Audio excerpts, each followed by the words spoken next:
ಎಲ್ರಿಗೂ ನಮಸ್ಕಾರ. Welcome back to my channel. ನಾನು ರಮ್ಯಾ. ಇವತ್ತಿನ ವಿಡಿಯೋ ಲಾಸ್ಟ್ ಮಂಗಳವಾರದ್ದಾಗಿರುತ್ತೆ. ತುಂಬ ಲೇಟಾಗಿ ಅಪ್ಲೋಡ್ ಮಾಡ್ತಾ ಇದ್ದೀನಿ. ಶಿವರಾತ್ರಿ ಹಬ್ಬದ್ದು ಹಿಂದಿನ ದಿನದ್ದು ಕಿಚನ್ ಎಲ್ಲ ಡೀಪ್ ಕ್ಲೀನ್ ಮಾಡ್ಕೋಬೇಕಾಗಿತ್ತು. ಅದಕ್ಕೆ ಇವತ್ತು ಮಾಡ್ಕೋತಾ ಇದ್ದೀವಿ. ದೇವ್ರ ಮನೆಯೂ ಕೂಡ ಡೀಪ್ ಕ್ಲೀನ್ ಮಾಡ್ಕೊಂಡ್ವಿ. ಹಾಗೆ ನಾವು ಕಿಚನ್ನ ಯಾವ ರೀತಿ ಡೀಪ್ ಕ್ಲೀನ್ ಮಾಡ್ಕೋತೀವಿ ಅಂತ ಈ ವಿಡಿಯೋದಲ್ಲಿ ಶೇರ್ ಮಾಡ್ತಿದ್ದೀವಿ. ಪ್ಲೀಸ್ ಎಲ್ಲೂ ಕೂಡ ಸ್ಕಿಪ್ ಮಾಡದೆ ವಿಡಿಯೋನ ಪೂರ್ತಿಯಾಗಿ ನೋಡಿ. ಇನ್ ಕೇಸ್ ಈ ವಿಡಿಯೋ ನಿಮ್ಗೆ ಇಷ್ಟ ಆಯಿತು ಅಂದರೆ ಲೈಕ್ ಮಾಡಿ, ಶೇರ್ ಮಾಡಿ, ಕಮೆಂಟ್ ಮಾಡಿ. ಬನ್ನಿ ಇವತ್ತಿನ ವಿಡಿಯೋನ ಶುರು ಮಾಡೋಣ. ಇವಾಗ ನನ್ನ ತಂಗಿ ಫ್ರಿಜ್ ಎಲ್ಲ ಕ್ಲೀನ್ ಮಾಡ್ಕೋತಾ ಇದ್ದಾಳೆ. ಹಾಗೆ ಇಲ್ಲಿ ನೋಡ್ತಾ ಇರ್ಬೋದು, ಫುಲ್ ಸ್ಟ್ಯಾಂಡ್ ಎಲ್ಲ ತುಂಬಾನೇ ಎಣ್ಣೆ ಜಿಡ್ಡಾಗ್ಬಿಟ್ಟಿದೆ.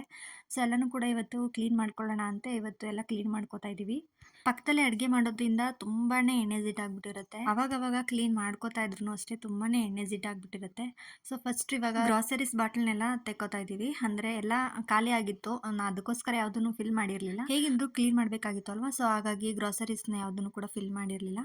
ಸೊ ಇವಾಗೆಲ್ಲನೂ ತೆಕ್ಕೊಂಡು ಒಂದು ಕವರ್ಗಳಿಗೆ ಹಾಕಿ ಇಟ್ಕೋತೀವಿ. ಗಾಜಿನ ಬಾಟ್ಲುಗಳನ್ನ ಅಂದ್ರೆ ಕ್ಲೀನ್ ಮಾಡೋದು ತುಂಬಾ ಕಷ್ಟ ಇದೆ. ನಿಧಾನವಾಗಿ ನಾವು ಕ್ಲೀನ್ ಮಾಡ್ಕೋಬೇಕಾಗುತ್ತೆ. ವಿಡಿಯೋ ಅಪ್ಲೋಡ್ ಮಾಡೋದು ತುಂಬಾ ಲೇಟ್ ಆಯ್ತು. ಯಾಕೆ ಅಂತಂದ್ರೆ ಹಬ್ಬಗಳೆಲ್ಲ ಇತ್ತಲ್ವಾ, ಸೊ ಹಾಗಾಗಿ ವಿಡಿಯೋ ಮಾಡಿ ರೆಡಿ ಮಾಡಿ ಇಟ್ಕೊಂಡಿದೀವಿ. ಅದೇ ಎಡಿಟ್ ಮಾಡಿ ವಾಯ್ಸ್ ಕೊಡೋದೆಲ್ಲ ತುಂಬಾ ಲೇಟ್ ಆಯ್ತು ಅಷ್ಟೇ. ಅವತ್ತೊಂದು ವಿಡಿಯೋ ಹಾಕಿದ್ರೇನೆ ಚೆನ್ನಾಗಿರುತ್ತೆ ಅಲ್ವಾ. ಸೊ ಟ್ರೈ ಮಾಡ್ತೀವಿ, ಆದ್ರೂ ಆಗಲ್ಲ, ಕಷ್ಟ ಅನ್ಸುತ್ತೆ. ಸೊ ಪರವಾಗಿಲ್ಲ, ಏನು ಮಾಡೋಕ್ಕಾಗಲ್ಲ ಅಂತೇಳಿ ಸ್ವಲ್ಪ ಲೇಟ್ ಆದರೂ ಪರವಾಗಿಲ್ಲ, ನಿಧಾನವಾಗಿ ಮಾಡೋಣ ಅಂತ ತಾಳ್ಮೆಯಿಂದ ಮಾಡಿ ಹಾಕ್ತೀವಿ ಅಷ್ಟೇ. ಗ್ರೋಸರೀಸ್ ಬಾಟ್ಲಲ್ಲಿ ಸ್ವಲ್ಪ ಸ್ವಲ್ಪ ಸಾಮಾನು ಇತ್ತಲ್ವ, ಸೊ ಅದನ್ನೆಲ್ಲ ಒಂದು ಕವರ್ಗೆ ಹಾಕಿ ಎತ್ತಿಟ್ಕೊಂಡಿದ್ದೀವಿ. ಅಂದರೆ ಜಾಸ್ತಿ ಏನೂ ಸಾಮಾನು ಇರಲಿಲ್ಲ, ಸ್ವಲ್ಪ ಸ್ವಲ್ಪನೇ ಇರೋದ್ರಿಂದ ನಾವು ಕವರ್ಗೆ ಹಾಕಿ ಎತ್ತಿಟ್ಕೊಂಡಿದ್ದೀವಿ. ಏನಾದರೂ ಜಾಸ್ತಿ ಐಟಮ್ಸ್ ಇದ್ರೂ ಅದನ್ನು ಕೂಡ ಕವರ್ಗೆ ಹಾಕಿ ಎತ್ತಿಟ್ಕೊಂಡ್ರೆ ಅದಾದ ನಂತರ ನಾವು ಎಲ್ಲನೂ ವಾಶ್ ಮಾಡಿ ಕ್ಲೀನ್ ಆದಮೇಲೆ ಮತ್ತೆ ಅದಕ್ಕೇ ಹಾಕೋಬೋದು. ಅಂದರೆ ಒಳಗಡೆ ಇರುವಂಥ ಕಿಚನ್ಲಿ ಇಷ್ಟೇ ಸಾಮಾನು ಇರೋದು. ಅಂದರೆ ನಾವು ಹೊರಗಡೆ ನಾವು ಹೋಟೆಲ್ಗೆ ಏನು ಮಾಡ್ತೀವಿ ಅದೆಲ್ಲ ಡೈಲಿ ನಾವು ವಾಶ್ ಮಾಡ್ತಾ ಇರೋದ್ರಿಂದ ಅದನ್ನೇನು ವಾಶ್ ಮಾಡೋಂಥ ಅವಶ್ಯಕತೆ ಇಲ್ಲ, ಡೈಲಿ ಮಾಡ್ತಾನೆ ಇರ್ತೀವಿ. ಸೊ ಹಾಗಾಗಿ ಈ ಥರ ಒಳಗಡೆ ಮಾತ್ರ ಒಂದು ವೀಕಲ್ಲಿ ಒಂದಿನ ಹಬ್ಬ ಹಡಿಗಳು ಈ ರೀತಿ ಕ್ಲೀನ್ ಮಾಡ್ಕೊತಾ ಇರ್ತೀವಿ. ಹೋಟೆಲ್ ಕೆಲಸನೆಲ್ಲ ನಾನು ವೀಡಿಯೋಸ್ ಮಾಡ್ಕೊಳ್ಳಲ್ಲ, ಒಳಗಡೆ ಏನು ಕೆಲಸ ಮಾಡ್ತೀವಿ ಅದನ್ನು ಮಾತ್ರ ವೀಡಿಯೋ ಮಾಡ್ತೀನಿ ಅಷ್ಟೇ. ನಾವು ಗಾಜಿನ ಬಾಟ್ಲನ್ನ ಕ್ಲೀನ್ ಮಾಡ್ಕೋಬೇಕಾದ್ರೆ ಸ್ಟೀಲ್ ನಾರನ್ನ ನಾವು ಯೂಸ್ ಮಾಡೋಕ್ಕೆ ಹೋಗಬಾರ್ದು. ಯಾಕೆಂದರೆ ಅದು ಸ್ವಲ್ಪ ಗೀಚ್ ನೋಡೋದಕ್ಕೂ ಕೂಡ ಚೆನ್ನಾಗಿ ಕಾಣಿಸಲ್ಲ. ಏನಾದರೂ ಸ್ಕ್ರ್ಯಾಚ್ ಆಗಿಬಿಟ್ರೆ ಚೆನ್ನಾಗಿ ಕಾಣಿಸಲ್ಲ. ಅದಕ್ಕೋಸ್ಕರ ಏನಾದರೂ ನಿಮ್ಮ ಮನೇಲಿ ವೇಸ್ಟ್ ಬಟ್ಟೆ ಇರುತ್ತಲ್ವ ಅದರಿಂದನೂ ಕ್ಲೀನ್ ಮಾಡ್ಕೋಬೋದು. ಅಥವಾ ಪ್ಲಾಸ್ಟಿಕ್ ಕವರ್ ಇರುತ್ತಲ್ವ ಅದರಲ್ಲೂ ಕೂಡ ಅಂದರೆ ಸೋಪ್ಗೆ ಹಚ್ಚಿ ನಾವು ಅದನ್ನು ಕೂಡ ಕ್ಲೀನ್ ಮಾಡ್ಕೋಬೋದು. ಹಾಗೆ ಇಲ್ಲಿ ನೋಡ್ತಾ ಇರ್ಬೋದು, ಪುಟಾಣಿದ್ದು ಬಾಟಲ್ಗಳಿಗೆ ನಾವು ಕ್ಲೀನ್ ಮಾಡೋದು ಕಷ್ಟ ಆಗುತ್ತೆ. ಹಾಗಾಗಿ ಸ್ವಲ್ಪ ಅಕ್ಕಿ ಕಾಳನ್ನ ಹಾಕಿ ಸೋಪ್ ನೀರಿರುತ್ತೆ ಅಲ್ವಾ, ಅದನ್ನು ಕೂಡ ಒಳಗಡೆ ಹಾಕಿ ಚೆನ್ನಾಗಿ ಈ ಥರ ಮಿಕ್ಸ್ ಮಾಡಿದ್ರೆ ಒಳಗಡೆ ಇರುವಂಥ ಏನಾದರೂ ಕೊಳೆ ಎಲ್ಲ ಬಂದ್ಬಿಡುತ್ತೆ. ಇಲ್ಲ ಅಂತಂದರೆ ಬ್ರಷ್ ಏನಾದ್ರು ಇದ್ದರೆ ಅದರಲ್ಲೂ ಕೂಡ ಕ್ಲೀನ್ ಮಾಡ್ಕೋಬೋದು. ಇನ್ನು ಆಯಿಲ್ ಬಾಟಲ್ಗಂತೂ ತುಂಬಾ ಕಷ್ಟ ಇದೆ ಒಳಗಡೆ ಕ್ಲೀನ್ ಮಾಡ್ಕೊಳ್ಳೋದಕ್ಕೆ. ಅದನ್ನು ಅಷ್ಟೇ ಸ್ವಲ್ಪ ಅಕ್ಕಿ ಕಾಳನ್ನ ಹಾಕಿ ಹಾಗೆ ಸೋಪ್ ನೀರು ಏನಿರುತ್ತೆ ಅದನ್ನಾರು ಹಾಕೋಬೋದು. ಅಥವಾ ಏನಾದರೂ ಲಿಕ್ವಿಡ್ ಇದ್ದರೆ ಲಿಕ್ವಿಡ್ನೇ ಹಾಕೋಬೋದು. ಲಿಕ್ವಿಡ್ ಹಾಕಿದ್ರೆ ತುಂಬ ಚೆನ್ನಾಗಿ ಕೊಳೆ ಹೋಗುತ್ತೆ. ಸೊ ಲಿಕ್ವಿಡ್ ಇರಲಿಲ್ಲ, ಸೊ ಹಾಗಾಗಿ ಈಗ ಸೋಪ್ ಹಾಕಿ ನಾನು ತೋರಿಸ್ತಾ ಇದ್ದೀನಿ. ಇಲ್ಲಿ ನೋಡ್ತಾ ಇರ್ಬೋದು, ಒಳಗಡೆ ತುಂಬ ಜಿಡ್ ಇರುತ್ತೆ ನೋಡಿ, ಅದೆಲ್ಲ ಬಂದ್ಬಿಡುತ್ತೆ. ನೀಟಾಗಿ ನಾವು ಕ್ಲೀನ್ ಮಾಡ್ಕೋಬೋದು ಈ ರೀತಿ ಮಾಡೋದ್ರಿಂದ. ಡೈಲಿ ಯೂಸ್ ಮಾಡ್ತಾ ಇರ್ತೀವಿ, ತುಂಬ ಎಣ್ಣೆ ಜಿಡ್ಡಾಗ್ಬಿಟ್ಟಿರುತ್ತೆ. ಅಕಸ್ಮಾತ್ ಅದೇ ಯೂಸ್ ಮಾಡ್ತಾ ಇರ್ಬೇಕು, ಏನಾದರೂ ಕೈ ತಪ್ಪಿದ್ರೆ ತುಂಬಾ ಡೇಂಜರು ಅದಂತೂ. ಎಣ್ಣೆ ಆಗಿರುತ್ತಲ್ವ, ಕೈ ಜಾರಿದ್ರೆ ತುಂಬಾ ಕಷ್ಟ. ಹಾಗಾಗಿ ವಾರಕ್ಕೊಂದ್ಸಲ ಈ ರೀತಿ ಕ್ಲೀನ್ ಮಾಡಿಕೊಂಡ್ರೆ ಬಾಟಲು ತುಂಬಾ ನೀಟಾಗಿ ಮೇಂಟೈನ್ ಮಾಡ್ಬೋದು. ಹಾಗೆ ನನ್ನ ತಂಗಿ ಇವಾಗ ಬೀಟ್ರೂಟ್ ಜ್ಯೂಸ್ ಮಾಡಿದ್ಲು. ಜ್ಯೂಸ್ ಕುಡಿದು ಸ್ವಲ್ಪ ಎನರ್ಜಿ ಬರಲಿ ಕುಡಿ ಅಂತೇಳಿ ಕೊಟ್ಲು ನನಗೆ. ಕುಡ್ಕೊಂಡು ಮತ್ತೆ ಕೆಲಸನ ಶುರು ಮಾಡಿದೆ. ಸಮ್ ಟೈಮ್ ನಾವು ಕೆಲಸ ಮಾಡೋ ರೀತಿನ ಕೆಲವೊಬ್ರಿಗೆ ಇಷ್ಟ ಆದರೂ ಆಗ್ಬೋದು, ಇಷ್ಟ ಆಗದೇನೂ ಇರ್ಬೋದು. ಅವ್ರು ಅನ್ಕೋತಾ ಇರ್ತಾರೆ, ಏನಪ್ಪ ಇದು ತೊಳೆಯೋದೆಲ್ಲ ವೀಡಿಯೋಸ್ ಮಾಡಾಕ್ತಾರಲ್ಲ ಅಂತ. ಬೇಕಾದರೆ ಮನಸಲ್ಲೂ ಕೂಡ ಅನ್ಕೋತಾರೆ, ಕಮೆಂಟ್ಸ್ ಹಾಕಲಿಲ್ಲ ಅಂದರೂ ಮನಸಲ್ಲಿ ಅಂದ್ಕೊಂಡೇ ಅನ್ಕೋತಾರೆ. ಸೊ ನಾನು ಯಾಕೆ ಹಾಕ್ತೀನಿ ಅಂತ ಹೇಳಿದ್ರೆ, ಏನಾದರೂ ಟಿಪ್ಸ್ ಇದ್ದರೆ ಮಾತ್ರ ಅದೊಂದು ಯಾವ್ದಾದ್ರು ವೀಡಿಯೋನ ಶೇರ್ ಮಾಡ್ಕೋತೀನಿ ಅಷ್ಟೇ. ಸುಮ್ಮನೆ ಅದು ಇದು ವೀಡಿಯೋಸ್ನ ಹಾಕೋದಕ್ಕೆ ನನಗೂ ಇಷ್ಟ ಆಗಲ್ಲ. ಸೊ ಏನಾದರೂ ಟಿಪ್ಸ್ ಇದ್ದರೆ ಮಾತ್ರ ಆ ವೀಡಿಯೋನ ಶೇರ್ ಮಾಡ್ಕೋತೀನಿ. 4 ಜನಕ್ಕೆ ಯೂಸ್ಫುಲ್ ಆಗಬೇಕು ಅಂತ ವೀಡಿಯೋಸ್ನ ಆಗೋದಕ್ಕೆ ಟ್ರೈ ಮಾಡ್ತೀನಿ. ಅಂದರೆ ಸುಮ್ಮನೆ ಯಾವುದ್ಯಾವುದೋ ವೀಡಿಯೋಸ್ನ ಮಾಡೋದಕ್ಕೆ ನನಗೂ ಕೂಡ ಇಷ್ಟ ಇಲ್ಲ. ಹಾಗೆ ಇಲ್ಲಿ ನೋಡ್ತಾ ಇರ್ಬೋದು, ಆಯಿಲ್ ಬಾಟಲ್ ಎಷ್ಟು ನೀಟಾಗಿ ಕ್ಲೀನ್ ಆಗಿದೆ ಅಂತ. ಒಳಗಡೆ ಎಲ್ಲ ಬಂದಿದೆ. ನಿಜವಾಗ್ಲೂ ತುಂಬಾ ಬೆಸ್ಟ್ ಟಿಪ್ಸ್ ಅಂತ ಹೇಳ್ಬೋದು. ಏನಾದರೂ ಗೊತ್ತಿಲ್ಲ ಅಂದರೆ ಈ ಥರ ಟ್ರೈ ಮಾಡಿ, ಖಂಡಿತವಾಗ್ಲೂ ಬೆಸ್ಟ್ ರಿಸಲ್ಟ್ ಸಿಗುತ್ತೆ. ತುಂಬ ನೀಟಾಗಿ ಕ್ಲೀನ್ ಆಗುತ್ತೆ. ಹಾಗೇನಾದರೂ ಅಕ್ಕಿ ಜಾಸ್ತಿ ಉಪಯೋಗಿಸಿದರೆ ಅದನ್ನು ವಾಶ್ ಮಾಡಿ ಒಂದು 3-4 ಟೈಮ್ ನಾವು ಯೂಸ್ ಮಾಡ್ಕೋಬೋದು. ಇನ್ನು ಎಲ್ಲ ಕ್ಲೀನ್ ಮಾಡಿದ್ದಾದಮೇಲೆ ಒಂದು ಚಾಪೆನ ಹಾಸ್ಕೊಂಡು ಆಚೆ ಒಂದು ಸ್ವಲ್ಪ ಒಣಗಾಕೋದಕ್ಕೆ ಇಡ್ತೀವಿ ಬಿಸಿಲಿಗೆ. ಎಳೆ ಬಿಸಿಲಿತ್ತು, ಸೊ ಹಾಗಾಗಿ ತುಂಬ ಬಿಸಿಲಲ್ಲೂ ಕೂಡ ಇಡಬಾರ್ದು ಗಾಜಿನ ಬಟ್ಲುಗಳನ್ನ. ಎಳೆ ಬಿಸಿಲಿರೋದ್ರಿಂದ ಅಲ್ಲಿ ಒಣಗಾಕಿದೆ. ಸ್ವಲ್ಪ ಎಲ್ಲ ನೀರೆಲ್ಲ ಸೋರಿದ್ಮೇಲೆ ಒಟ್ಟಿಗೆ ಎತ್ಕೋಬೋದಲ್ವ, ಸೊ ಹಾಗಾಗಿ ಅಂದರೆ ಬಟ್ಟೆಯಿಂದ ಒರೆಸಿದ್ರೆ ಅದು ಒಂದಷ್ಟು ಚೆನ್ನಾಗಿ ಇರಲ್ಲ, ಒಂಥರ ಅದು ಬರ್ಬರೆ ಥರ ಬಂದ್ಬಿಡುತ್ತೆ. ಈ ಥರ ಮಾಡಿದ್ರೆ ಗಾಜಿನ ಬಟ್ಲು ಶೈನಿಂಗ್ ಆಗಿ ಚೆನ್ನಾಗಿರುತ್ತೆ ಅಂತೇಳಿ ಈ ಥರ ಮಾಡ್ಕೊಂಡ್ವಿ. ಹಾಗೆ ಪಿಂಗಾಣಿ ಜಾಡಿಗಳೇನಿತ್ತು ಅದನ್ನು ಕೂಡ ಎಲ್ಲ ಕ್ಲೀನ್ ಮಾಡಿಕೊಂಡು ಇದನ್ನು ಅಷ್ಟೇ ಸ್ವಲ್ಪ ಆಚೆ ಕಡೆ ಒಣಗಾಕೋದಕ್ಕೆ ಇಟ್ಟೆ. ಅದಾದಮೇಲೆ ಇನ್ನೊಂದು ಸ್ವಲ್ಪ ಬಾಕ್ಸ್ಗಳಿದ್ವು, ಅದನ್ನು ಕೂಡ ಎಲ್ಲ ಕ್ಲೀನ್ ಮಾಡ್ಕೊಳ್ಳೋದಕ್ಕೆ ಎತ್ತಿಟ್ಕೊಂಡ್ವಿ. ನಾನು ನನ್ನ ತಂಗಿ ಇಬ್ಬರು ಜೊತೆಲೇ ಸೇರ್ಕೊಂಡು ಮಾಡ್ತೀವಿ. ಅವಳೊಂದು ಕೆಲಸ ಮಾಡ್ಕೊಳ್ಳೋದು, ನಾನೊಂದು ಕೆಲಸ ಮಾಡ್ಕೊಳ್ಳೋದು ಹಂಗೆ. ಇಬ್ಬರು ಜೊತೆಲಿ ಮಾಡೋದ್ರಿಂದ ಕೆಲಸ ಮಾಡ್ದಂಗೆ ಅನ್ಸಲ್ಲ. ಯಾಕೆಂದರೆ ಒಂದೊಂದು ಕೆಲಸ ಒಬ್ಬೊಬ್ರು ಮಾಡಿಕೊಂಡ್ರೆ ಈಸಿ ಅಂತ ಅನಿಸುತ್ತೆ ಅಲ್ವಾ. ನೀಟಾಗಿ ಈ ರೀತಿ ಬಾಕ್ಸ್ಗಳನ್ನೆಲ್ಲ ಈ ರೀತಿ ಸೋರಾಕಿ ಇಟ್ಟರೆ ಅದಾದಮೇಲೆ ನಾವು ಬೇಗನೆ ಗ್ರಾಸರೀಸ್ನೆಲ್ಲ ಫಿಲ್ ಮಾಡಿಕೊಂಡು ಇಟ್ಕೋಬೋದು. ಬಟ್ಟೆಯಿಂದ ಒರೆಸೋದು ತುಂಬ ಅಂದರೆ ಅದು ನೀಟಾಗಿ ಕಾಣಿಸಲ್ಲ. ಹಾಗಾಗಿ ಅದಾದಮೇಲೆ ತುಂಬಾ ಸ್ಟ್ಯಾಂಡೆಲ್ಲ ತುಂಬ ಜಿಡ್ಡಾಗ್ಬಿಟ್ಟಿತ್ತು ಅಂತ ಇದನ್ನು ಕೂಡ ಎಲ್ಲ ವಾಶ್ ಮಾಡಿ ಎತ್ತಿಟ್ಕೊತಾ ಇದ್ದೀವಿ.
ಆಚೆನೂ ಕೂಡ ಎಲ್ಲ ಕ್ಲೀನ್ ಮಾಡ್ಕೊಂಡಿದ್ದಾಯಿತು. ಅದಾದಮೇಲೆ ಒಂದು ಗ್ರೀನ್ ಮ್ಯಾಟ್ ಇತ್ತು, ಅದನ್ನು ಸ್ವಲ್ಪ ಕಟ್ ಮಾಡಿ ಹಾಕೋಣ ಅಂತೇಳಿ ಈ ರೀತಿ ಹಾಕ್ಕೊಂಡ್ವಿ. ಚೆನ್ನಾಗಿ ಕಾಣಿಸ್ತಾ ಇತ್ತು. ಅದಾದಮೇಲೆ ಇವಾಗ ಗ್ರಾಸರೀಸ್ ಬಾಟ್ಲಿಗೆಲ್ಲ ಇವಾಗ ಗ್ರಾಸರೀಸ್ನೆಲ್ಲ ಫಿಲ್ ಮಾಡಿಕೊಂಡು ಎತ್ತಿಟ್ಕೊತಾ ಇದ್ದೀವಿ. ಲಾಸ್ಟ್ ಒಂದು ನಮ್ಮ ಅಪ್ಪಂದು ಒಂದು ವೀಡಿಯೋ ಹಾಕಿದ್ದೆ, ಅದನ್ನು ಎಲ್ಲರೂ ನೋಡಿ ತುಂಬ ಚೆನ್ನಾಗಿ ಒಳ್ಳೊಳ್ಳೆ ಕಮೆಂಟ್ಸ್ಗಳನ್ನ ಹಾಕಿದ್ದೀರಾ, ಹಾಗೆ ಧೈರ್ಯ ಹೇಳಿದ್ದೀರಾ. ನಿಜವಾಗ್ಲೂ ತುಂಬ ಖುಷಿ ಆಯಿತು. ಎಲ್ಲರೂ ತುಂಬ ಸಪೋರ್ಟ್ ಮಾಡ್ತಿದ್ದೀರಾ, ಅದೇ ಖುಷಿ ಆಗ್ತಾ ಇರೋದು. ನಿಮ್ಮೆಲ್ಲರ ಆಶೀರ್ವಾದದಿಂದ ಆದಷ್ಟು ಒಂದು ಗುಡ್ ನ್ಯೂಸ್ ಹೇಳ್ತೀವಿ. ಸೊ ವೆಯ್ಟ್ ಮಾಡ್ತಾ ಇರಿ ಏನೋದು ಅಂತ. ಹಾಗೆ ನಾನು ಒಂದು ಟ್ರೈಪಾಡ್ ತೊಗೊಂಡಿದ್ದೆ, ಅದ್ರದ್ದೊಂದು ವೀಡಿಯೋ ಹಾಕಿದ್ದೆ ಅಲ್ವಾ. ಸೊ ಅದ್ರದ್ದು ನಾನು ಪ್ರೈಸೇ ಹೇಳಿರಲಿಲ್ಲ. ತುಂಬ ಜನ ಕೇಳಿದ್ರಿ ಪ್ರೈಸ್ ಎಷ್ಟು ನಾವು ತೊಗೋಬೇಕು ಅಂತ. ಅದ್ರ ಪ್ರೈಸ್ ಬಂದು 749. ತುಂಬಾ ಚೆನ್ನಾಗಿದೆ ಕ್ವಾಲಿಟಿ ಅಂತೂ. ಅಂದರೆ ತೊಗೋತೀರಾ ಒಂದು ಸ್ವಲ್ಪ ಕಾಸ್ಟ್ಲಿ ಆದ್ರೂ ಪರವಾಗಿಲ್ಲ ಅಂತ ಅಂಥದ್ದನ್ನೇ ತೊಗೊಳ್ಳಿ. ಕಮ್ಮಿದೆಲ್ಲ ನೋಡೋಕೆ ಹೋಗಬೇಡಿ. 400 500ದ್ದು ಸಿಕ್ಕುತ್ತೆ. ಸೊ ಅದೆಲ್ಲ ಬಾಳಿಕೆ ಬರಲ್ಲ. ನೀವೇನಾದರೂ ಯೂಟ್ಯೂಬ್ ಮಾಡ್ತಿದ್ದೀರಾ ಅಂತಂದರೆ ಅದನ್ನು ನೀವು ಪರ್ಚೇಸ್ ಮಾಡ್ಬೋದು. ಬೇಕಿದ್ರೆ ಟ್ರೈಪಾಡ್ ಲಿಂಕ್ನು ಕೂಡ ಡಿಸ್ಕ್ರಿಪ್ಷನ್ಲಿ ಕೊಟ್ಟಿರ್ತೇನೆ, ಬೇಕಿದ್ರೆ ಚೆಕ್ ಮಾಡಿ ನೀವು ಕೂಡ ಪರ್ಚೇಸ್ ಮಾಡ್ಕೊಳ್ಳಿ. ಇನ್ನು ತುಂಬ ಜನ ಕೇಳ್ತಾ ಇರ್ತಾರೆ, ಅಂದರೆ ಹೋಟೆಲ್ ಕೆಲಸ ಇಟ್ಕೊಂಡು ಇಷ್ಟೆಲ್ಲ ಯಾವ ಥರ ಅಂದರೆ ವಿಡಿಯೋಸ್ ಮಾಡಿಕೊಂಡು ಎಡಿಟ್ ಮಾಡಿ ಯಾವ ರೀತಿ ಹಾಕ್ತೀರಾ. ಜಸ್ಟು ನಾನು ಆವಾಗ ಫೋಟೋ ಮಾತ್ರ ಹಾಕ್ತಿದ್ದೆ. ಯೂಟ್ಯೂಬ್ ಸ್ಟಾರ್ಟ್ ಮಾಡೋದಕ್ಕೂ ಮುಂಚೆನೇ ಕೇಳ್ತಾಯಿದ್ರು, ಹೇಗೆ ಮಾಡ್ತೀರಾ ಇಷ್ಟೊಂದು ವಿಡಿಯೋ ಎಲ್ಲ ಎಡಿಟ್ ಎಲ್ಲ ಹೇಗೆ ಮಾಡ್ತೀರಾ ಇರೋ ಕೆಲಸದಲ್ಲಿ ಅಂತೆಲ್ಲ ಕೇಳ್ತಾಯಿದ್ರು. ತುಂಬ ಜನಕ್ಕೆ ಕನ್ಫ್ಯೂಸು, ಯಾವ ಥರ ಮಾಡ್ತೀರಾ ನೀವು ಅಂತಲೇ ಕೇಳ್ತಾರೆ. ಅಂದರೆ ನಾನು ಯೂಟ್ಯೂಬ್ ಸ್ಟಾರ್ಟ್ ಮಾಡೋದಕ್ಕೂ ಮುಂಚೆ ಜಾಸ್ತಿ ನಾನು ಫೋಟೋಸನ್ನ ಎಡಿಟ್ ಮಾಡ್ತಾ ಇದ್ದಿದ್ದು ಜಾಸ್ತಿ. ಅದಕ್ಕೇ ಜನ ಆಶ್ಚರ್ಯ ಪಡೋರು. ಇನ್ನು ಯೂಟ್ಯೂಬೆಲ್ಲ ಯಾವ ರೀತಿ ಮಾಡ್ತೀರಾ ಅಂತ ಇದ್ದಿದ್ದು ಒಂಥರ ಆಶ್ಚರ್ಯ ಆಗ್ತಾ ಇರುತ್ತೆ. ಸೊ ಅಂದರೆ ನನ್ನ ಮನೇಲಿ ನನಗೆಲ್ಲರೂ ಸಪೋರ್ಟ್ ಇರೋದ್ರಿಂದ ನನಗೆ ಯೂಟ್ಯೂಬ್ ಮಾಡೋದಕ್ಕೆ ಸಾಧ್ಯ ಆಗಿದ್ದು. ತುಂಬ ಸಪೋರ್ಟ್ ಮಾಡ್ತಾರೆ. ಕೆಲಸದಲ್ಲಾಗಿರ್ಬೋದು, ಏನಾದರೂ ವೀಡಿಯೋ ಮಾಡಬೇಕಾದ್ರೆ ಮಾಡ್ಕೋ ಅಂತೆಲ್ಲ ಹೇಳ್ತಾರೆ. ಈ ಥರ ಎಲ್ಲ ಸಪೋರ್ಟ್ ಮಾಡೋದ್ರಿಂದ ನನಗೊಂದು ಧೈರ್ಯ ಮಾಡೋದಕ್ಕೆ. ಸ್ಟಾರ್ಟಿಂಗು ಅಷ್ಟೊಂದು ಇಷ್ಟಪಡ್ತಾ ಇರಲಿಲ್ಲ ಯೂಟ್ಯೂಬ್ದು, ಬೇಡ ಅಂತಲೇ ಹೇಳ್ತಾಯಿದ್ರು ಮನೇಲಿ. ಆಮೇಲೆ ಒಂದು ಒಳ್ಳೊಳ್ಳೆ ಕಮೆಂಟ್ಸ್ಗಳನ್ನ ನೋಡ್ತಾ ಇದ್ದರೆ ಆವಾಗ ನಮಗೂ ಕೂಡ ಇನ್ನೊಂದಷ್ಟು ವೀಡಿಯೋಸ್ಗಳನ್ನ ಮಾಡಾಕಬೇಕು ಅಂತ ಖುಷಿ ಆಗ್ತಾಯಿತ್ತು. ಹಾಗೆ ಅಮ್ಮನಿಗೂ ಅಷ್ಟೇ ಕಮೆಂಟ್ಸ್ಗಳು ಏನೇನೆಲ್ಲ ಕಮೆಂಟ್ಸ್ ಮಾಡಿರ್ತಾರೆ ಅದನ್ನು ಎಲ್ಲ ಹೇಳ್ತಾ ಇರ್ತೀನಿ. ಅಮ್ಮನಿಗೂ ಕೂಡ ಖುಷಿ ಆಗುತ್ತೆ, ಪರವಾಗಿಲ್ಲ ಎಷ್ಟೊಂದು ಜನದ ಆಶೀರ್ವಾದ ನಮ್ಮ ಮೇಲಿದೆ ಅಲ್ವಾ, ಅಷ್ಟೇ ಸಾಕು ಅಂತ ಹೇಳ್ತಾ ಇರ್ತಾರೆ. ಅಂದರೆ ಒಂದು ದೊಡ್ಡವ್ರಿಗೆ ಒಂದು ಭಯ ಇರುತ್ತೆ, ಸೋಷಿಯಲ್ ಮೀಡಿಯಾಗಳೆಲ್ಲ ನೀವು ನೋಡೇ ಇರ್ತೀರಾ ಏನೇನೆಲ್ಲ ಪ್ರಾಬ್ಲಮ್ ಆಗಿರುತ್ತೆ ಅಂತ. ಸೊ ಆ ಒಂದು ಭಯಕ್ಕೆ ನಮಗೆ ಅಷ್ಟೊಂದು ಫೋನ್ನ ಹಿಡ್ಕೊಳ್ಳೋದಕ್ಕಾಗಲಿ ಏನಾದರೂ ರೀಲ್ಸ್ ಮಾಡೋದಕ್ಕಾಗಲಿ ಇಷ್ಟಪಡಲ್ಲ ಮನೆಯಲ್ಲಿ. ಅಂದರೆ ನಮ್ಮ ಒಂದು ಸೆಕ್ಯೂರಿಟಿಗೆ ಅಮ್ಮ ಆ ಥರ ಹೇಳ್ತಾರೆ ಅಷ್ಟೇ, ಇನ್ನೇನಿಲ್ಲ. ಮಾಡೋದಕ್ಕೇನು ತೊಂದರೆ ಇಲ್ಲ, ಅಂದರೆ ಮಾಡಿ ಅಂತಲೇ ಹೇಳ್ತಾರೆ. ಅಂದರೆ ಏನಾದರೂ ಪ್ರಾಬ್ಲಮ್ ಆದರೆ ಅನ್ನೋದೊಂದು ಭಯ ಅಷ್ಟೇ. ಬಟ್ ನಾವು ಕರೆಕ್ಟಾಗಿದ್ದರೆ ಯಾರೇನು ಮಾಡೋಕ್ಕಾಗಲ್ಲ ಅಷ್ಟು ಮಾತ್ರ ಹೇಳ್ತೀನಿ ನಾನು. ಅದಾದಮೇಲೆ ಈಗ ಅದೊಂದು ಜೋಕಾಲಲ್ಲಿ ಇತ್ತು, ಅದೊಂದು ಮಿಸ್ ಆಗಿತ್ತು ವಾಶ್ ಮಾಡೋದು. ಅದನ್ನು ಕೂಡ ಇವಾಗ ವಾಶ್ ಮಾಡ್ಕೊತಾ ಇದ್ದೀನಿ. ತುಂಬ ಅಂದರೆ ತುಂಬ ಜಿಡ್ಡಾಗಿರುತ್ತೆ. ಇದು ಇದು ಯಾವ ರೀತಿ ತೊಳೆಯೋದು ಅಂತಲೇ ಗೊತ್ತಾಗ್ತಿರ್ಲಿಲ್ಲ. ಅದಾದಮೇಲೆ ಸ್ವಲ್ಪ ಸೋಪಿನ ಪುಡಿ ಹಾಕಿ ಇದನ್ನು ವಾಶ್ ಮಾಡ್ಕೊತಾ ಇದ್ದೀನಿ. ಅದು ಪಾಟ್ ಥರ ಇದೆ ಅಲ್ವಾ, ಅದರೊಳಗಡೆ ಒಂಥರ ಬೆಂಡ್ ಥರ ಹಾಕಿರ್ತಾರೆ. ಅದರಲ್ಲಿ ನೀರು ಹೋಗ್ಬಿಟ್ರೆ ಏನಾದರೂ ಹಾಳಾಗ್ಬಿಡುತ್ತೇನೋ ಅಂತ ಅಂದ್ಕೊಂಡೆ, ಬಟ್ ಏನು ಹಾಳಾಗಲಿಲ್ಲ. ನೀಟಾಗೆ ಎಲ್ಲ ಕ್ಲೀನ್ ಮಾಡ್ಕೊಂಡಿದ್ದಾಯಿತು. ಈ ರೀತಿ ಕ್ಲೀನ್ ಮಾಡ್ಕೊಂಡ್ರೆ ಮನಸ್ಸಿಗೆ ಸಮಾಧಾನ. ಇನ್ನು ಮೇಲ್ಮೇಲೆ ಧೂಳು ಹೊಡ್ಕೊಳ್ಳೋದು ಆ ಥರ ಎಲ್ಲ ಮಾಡಿದ್ರೆ ಅಷ್ಟು ನೀಟ್ ಅನ್ಸಲ್ಲ. ತುಂಬ ಎಣ್ಣೆ ಜಿಡ್ಡೆಲ್ಲ ಕೂತ್ಕೊಬಿಟ್ಟಿರುತ್ತಲ್ವಾ, ಅದಕ್ಕೋಸ್ಕರ ಈ ಥರ ಚೆನ್ನಾಗಿ ಸೋಪಿನ ನೀರಲ್ಲಿ ನೀಟಾಗಿ ಕ್ಲೀನ್ ಮಾಡಿಕೊಂಡ್ರೆ ಜಿಡ್ಡೆಲ್ಲ ಹೋಗ್ಬಿಡುತ್ತೆ ಅಂತ ಈ ಥರ ಮಾಡಿಕೊಂಡೆ.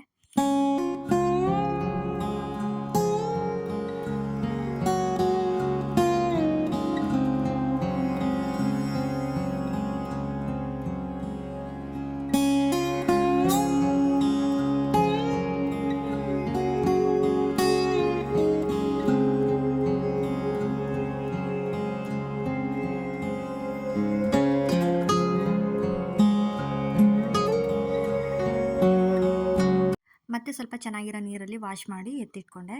ಅದಾದಮೇಲೆ ಸ್ವಲ್ಪ ಬಿಸಿಲಿಗೆ ಹಾಕಿದ್ರೆ ಬೇಗ ಒಣಗುತ್ತೆ ಅಂತೇಳಿ ಈ ರೀತಿ ಕೆಳಗಡೆನೇ ಈ ರೀತಿ ಹಾಕ್ಕೊಂಡೆ ಅಷ್ಟೇ. ತುಂಬ ಚೆನ್ನಾಗಿ ಎಣ್ಣೆ ಜಿಡ್ಡೆಲ್ಲ ಕ್ಲೀನಾಗಿತ್ತು. ನನಗಂತೂ ತುಂಬ ಖುಷಿಯಾಯಿತು. ಹಬ್ಬಗಳಿಗೆ ಈ ರೀತಿ ಮಾಡ್ಕೋತಾ ಇದ್ದರೆ ಸ್ವಲ್ಪ ನೀಟ್ ಅಂತ ಅನ್ನಿಸ್ತಾ ಇರುತ್ತೆ. ಅದಾದಮೇಲೆ ಇವಾಗ ದೇವ್ರ ಮನೆಯೂ ಕೂಡ ಕ್ಲೀನ್ ಮಾಡ್ಕೋಬೇಕಾಗಿತ್ತು ಅಂತ ಮಾಡ್ಕೋತಾ ಇದ್ದೀವಿ. ನನ್ನ ತಂಗಿ ಫೋಟೋನೆಲ್ಲ ಎತ್ತಿಟ್ಟು ನನಗೆ ದೇವ್ರ ಪಾತ್ರೆನೆಲ್ಲ ಎತ್ಕೊಡ್ತಾಳೆ. ನಾನು ದೇವ್ರ ಪಾತ್ರೆನೆಲ್ಲ ನೀಟಾಗಿ ವಾಶ್ ಮಾಡ್ಕೋತೀನಿ.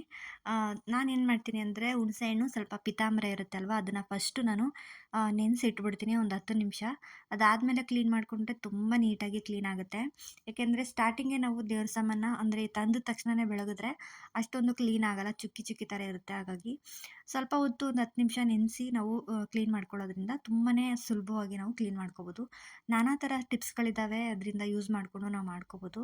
ಆದರೆ ಇದು ಒಂಥರ ಬೆಸ್ಟ್ ಅಂತಲೇ ಅನ್ನಿಸುತ್ತೆ. ಯಾಕೆಂದರೆ ಹುಣಸೆಹಣ್ಣು ಸ್ವಲ್ಪ ಪಿತಾಂಬರನ ಫಸ್ಟೇ ನೀಟಾಗಿ ಎಲ್ಲ ಅಪ್ಲೈ ಮಾಡಿ ಬಿಟ್ಟು ಒಂದು 10 ನಿಮಿಷ ಆದಮೇಲೆ ನಾವು ಕ್ಲೀನ್ ಮಾಡಿಕೊಂಡ್ರೆ ತುಂಬ ನೀಟಾಗಿ ಕ್ಲೀನ್ ಆಗುತ್ತೆ. ಇಲ್ಲಿ ನೋಡ್ತಾ ಇರ್ಬೋದು ತುಂಬ ಜಿಡ್ಡಾಗಿರುತ್ತೆ, ಹಾಗೆ ಎಲ್ಲ ಕಪ್ಪು ಕಪ್ಪಾಗಿಬಿಟ್ಟಿರುತ್ತೆ. ಈ ರೀತಿ ಕ್ಲೀನ್ ಮಾಡ್ಕೊಳ್ಳೋದ್ರಿಂದ ನೀಟಾಗಿನೂ ಕೂಡ ಕ್ಲೀನ್ ಆಗುತ್ತೆ.